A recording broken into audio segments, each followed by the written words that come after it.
तुकडं करायचं बारीक बारीक.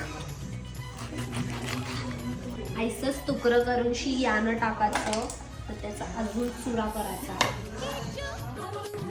या तुटेल नाही ते बघा, नाही तर मम्मी आपल्याला मोहानी.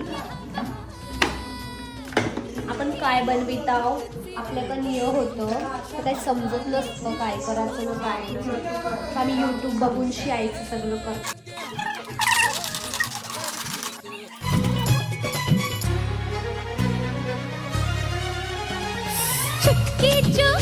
केवढे हावरेच खाल्लं काही खाऊन टाकला पापड मगासपासून. Sorry, rice paper.